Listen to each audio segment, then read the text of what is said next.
शिविर बिहार के खास सोच चुनावी चौसर में और मैं हूं आपके साथ आत्मजा। बिहार का सीमांचल मुस्लिम बहुल इलाका है। सीमांचल में किशनगंज, कटिहार, अररिया व पूर्णिया ऐसी लोकसभा सीटें हैं जहां मुस्लिम मतदाता किसी के भी जीत हार को तय करने में महत्वपूर्ण भूमिका निभाते हैं।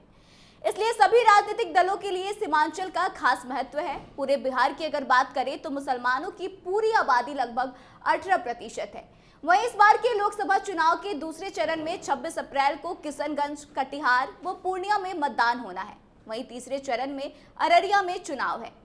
यहाँ एनडीए और महागठबंधन के बीच सीमांचल में मतदाताओं को अपने अपने पाले में करने की अंतिम लड़ाई जारी है। ऐसे में सबसे बड़ा सवाल है कि कैसे सीमांचल में मुस्लिम वोटरों को आकर्षित किया जाए और इनको आकर्षित कर पाने में कौन सफल हो पाता है।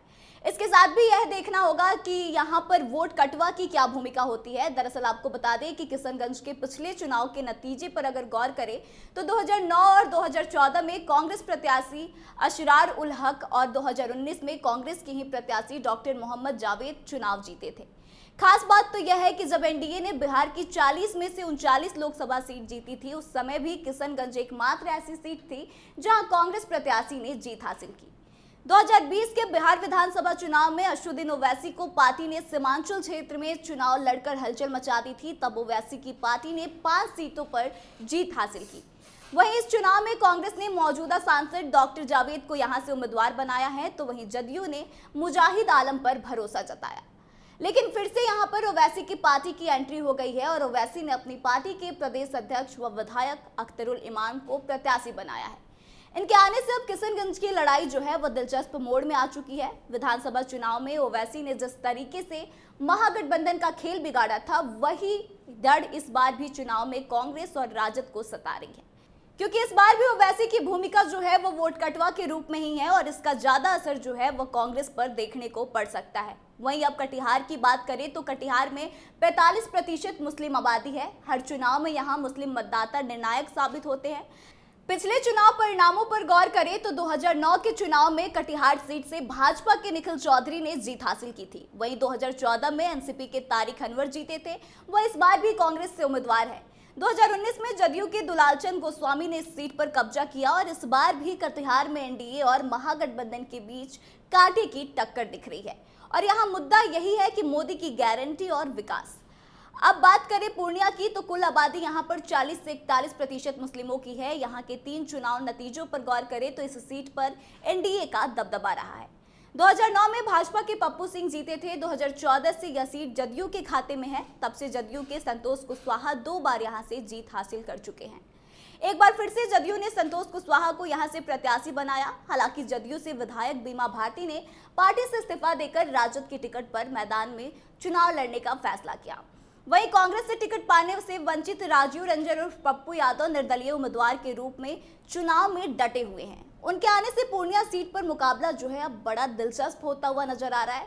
वहीं जदयू के लिए भी यह सीट बेहद महत्वपूर्ण है, इसलिए यहाँ का मुकाबला जो है अब त्रिकोणीय संघर्ष में बदल गया है। इसके अलावा अररिया की बात करें तो अररिया का राजनीतिक समीकरण भी बेहद दिलचस्प है। यहाँ की 43% मुस्लिम आबादी निर्णायक भूमिका निभाती है। भाजपा के लिए हमेशा से यहाँ बांग्लादेशी घुसपैठ बड़ा मुद्दा रहा है।